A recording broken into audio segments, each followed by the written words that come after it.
दिगंबरा श्रीपाद वल्लभ दिगंबरा सर्वांना श्री स्वामी समर्थ श्री गुरुदेव दत्त तर सगळ्यांचं स्वागत आहे माझ्या चॅनल मध्ये। आजचा दिवस मला सुखाचा समृद्धीचा जावो ही स्वामी महाराजांच्या मी प्रार्थना करते आणि आपल्या व्हिडिओला सुरुवात करते। तर आपल्या सर्वांनाच माहिती आहे आज आहे गुरुवार, उद्या शनिवार उद्या शुक्रवार आणि शनिवारी आहे शनी अमावस्या। त्याचबरोबर आपल्या शनिदेवांचा जन्मदिवस देखील आहे। तर शनिदेवांचा जन्मदिवस हा 13 वर्षांनी आलेला आहे शनिवारीच, म्हणजे शनिवारी हा 13 वर्षांनी आलेला आहे। त्याचबरोबर आपल्याला या दिवशी अमावस्या आहे ती कधीपासून सुरू होते, कधी संपते, सगळी आपण माहिती पुढे घेणारच आहोत। तर अमावस्या ही सकाळी पहाटे म्हणजे पहाटे 6:12 चालू होते आणि संध्याकाळी 1:30 वाजता अमावस्या संपते अशा प्रकारे। त्यानंतर आपल्याला अमावस्याच्या दिवशी सकाळी लवकर उठायचं आहे, दार वगैरे स्वच्छ करायचं आहे, छान अशी आंघोळ करायची आहे। आपल्या घरात मस्त असं हळद वगैरे टाकून आपल्या घर लादी वगैरे पुसायची आहे। आपल्या उंबराला हळदीचं लेपन वगैरे करायचं। आपल्या आंघोळीच्या पाण्यात पंचगव्य टाका, त्यानंतर आपल्याला पंचगव्य टाकून गोमूत्र टाकून आपल्याला आंघोळ करायची आहे आणि या दिवशी डोक्यावरनं आंघोळ करायची आहे।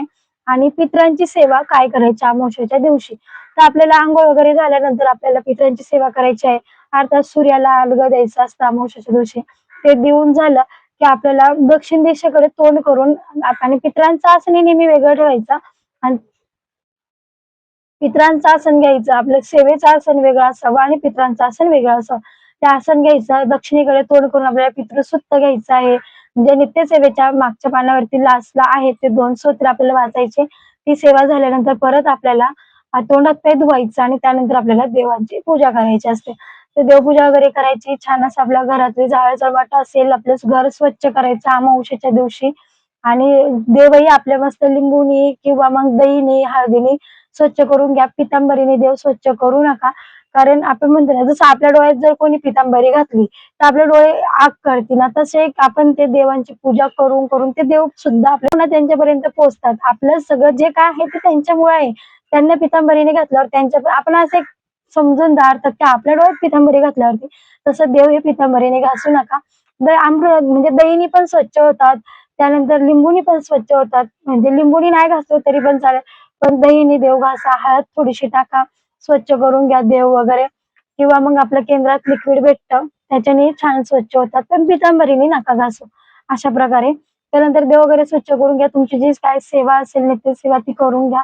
आणि त्यानंतर ही सगळी अमावस्येच्या सेवा झाल्या, त्यानंतर आपल्याला पितरांची सेवा या दिवशी करायची आहे हे तुम्हाला समजलं असेल। त्याच्याच बरोबर आपल्याला 12 वाजता कावळ्याला घास ठेवायचा आहे, म्हणजे कावळा हा पितृ समान असतो म्हणून आपल्याला कावळ्याला 12 नंतर घास द्यायचा असतो आपल्या पितरांच्या नावाने। म्हणजे जे काही तुम्ही पितरांसाठी करसाल ते खूप महत्वाचं आहे, म्हणजे आपले पितृ जर मुक्त झाले तर आपल्याला घरात शांती लाभते। जर पितरांनाच आपण जर पितरांची सेवा नाही केली, पितरांनाच खायला प्यायला नाही दिला ते आपल्याला त्रास देणार, सगळं उलट पालट घडणार, आपल्या घरात भांडण होणार, वाद होणार, जे आपण सरळ करायचं तर ते उलट दिशेने फिरणार।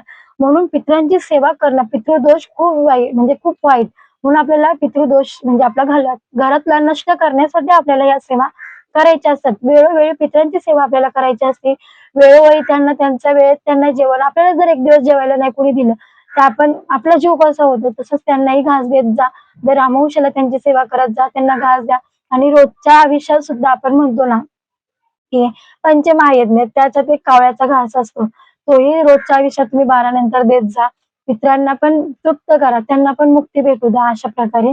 त्यानंतर आपल्याला आपल्या घरात जर जेंट्स असेल, कोण मुख्य व्यक्ती असेल तर ह्या दिवशी आपण आपल्या घरात आवाहनही करू शकतो, हवन करू शकतो पितरांच्या नावाने।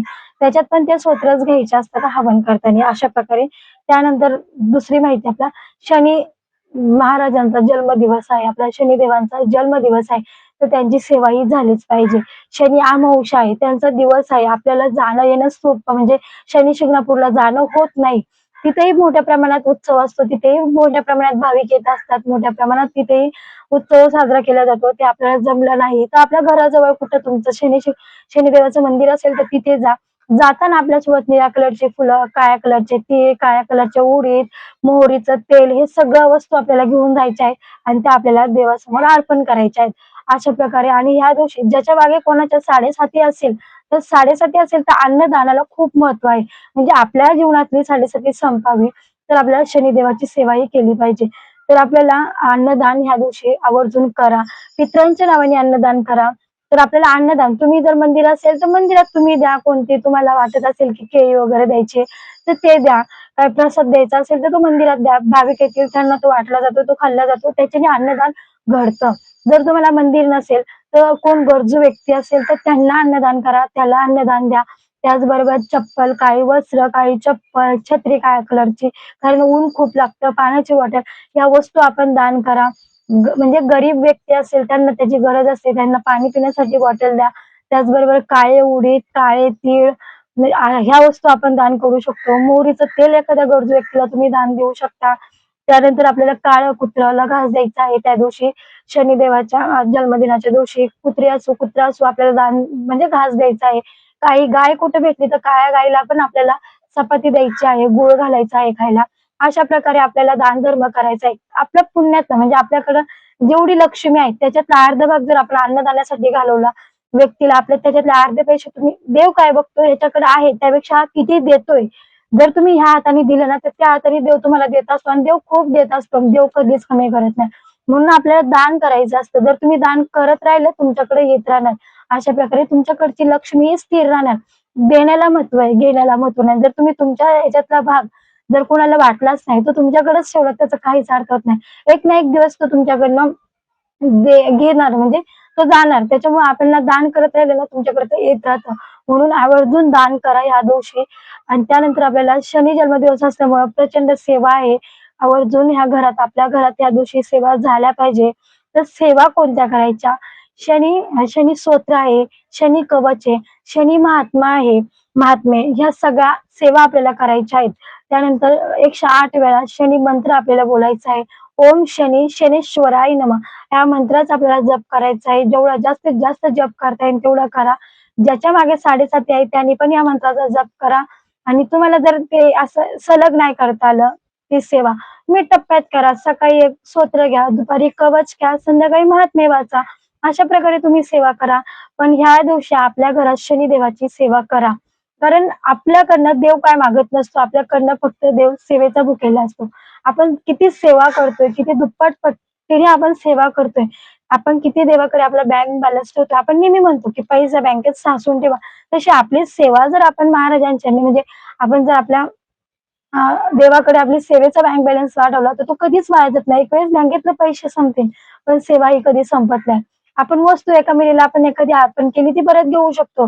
एखादं हे काय आपण देतो, घेतो ते परत देता येतं, घेता येतं. पण सेवा ही अशी आहे की ती तिथंच राहते, देवाकडेच राहते. देवाच्या चरणीच ती रुजू होत असते. तो देवाकडेच बॅलन्स, ती आपण कोणाला वाटत नाही सुटत की माझी सेवा तू घे, मला दे. असं नाही. सेवा ही सेवा आपण केलेली असते. ती देवाकडे आपणच देत असतो आणि देव आपल्याला त्याच्या दुप्पट तिप्पटने देत असतो. जेवढी सेवा करसान तेवढाच देव आपल्याला त्याच्या दुप्पट तिप्पटने देत असतो. कारण असं वाटतं की देवाची सेवा खूप महत्वाची आहे.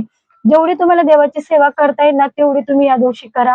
अमावस्या आहे, चांगला दिवस आहे, शनींचा आपला जन्मदिवस आहे. जेवढी शनिदेवाची सेवा करता येईल तेवढी करा. शनी मंदिरात आवर्जून जा. मोहरीचं तेल दान करा, काळ्या कुत्र्याला घास करा, घास द्या. या सगळ्या सेवा आपल्याला अमावस्येच्या दिवशी करायचं आहे. आणि अर्थात 17 तारखेपासून अधिक महिना चालू होते. आपल्या भगवान विष्णूंच्या सेवेला सुरुवात होतीये. तर आपल्या माता लक्ष्मीला भगवान विष्णूंची सेवा किती प्रिय आहे. तर आपल्या भगवान विष्णूंच्या सेवेला ही सुरुवात करा 17 तारखेपासून. आणि जे काही तोडगे तुम्हाला मोहरीचा, पिवळ्या मोहरीचा तोडगा करा. तो करताना सुद्धा आपल्याला मोहरी, जी पिवळी मोहरी असते ती आपल्या घराच्या वेढ्यावरती टाका, मागे टाका, पुढे टाका, म्हणजे चारी बाजूला घरात कोपऱ्यात टाका. अशा आपल्याला सेवा तोडगे करायचे असतात अमावस्येच्या दिवशी. सर्वांना श्री स्वामी समर्थ, श्री गुरुदेव दत्त. व्हिडिओ समजलाच असेल. काय सेवा करायच्या, काय आपल्याला कसं आपल्याला अमावस्याच्या दिवशी आपलं घर स्वच्छ करायचंय, शनिदेवाच्या कोणत्या सेवा करायच्या, कोणत्या वस्तू दानधर्म करायचे, पितरांची सेवा कशी करायची, हे सगळं आपल्याला समजलं असेल. सर्वांना श्री स्वामी समर्थ, श्री गुरुदेव दत्त. मी ह्या व्हिडिओमध्ये मी इथंच थांबते. व्हिडिओ आवडला असेल तर लाईक करा, सबस्क्राईब करायला विसरू नका आणि कमेंटमध्ये श्री स्वामी समर्थ लिहायला विसरू नका.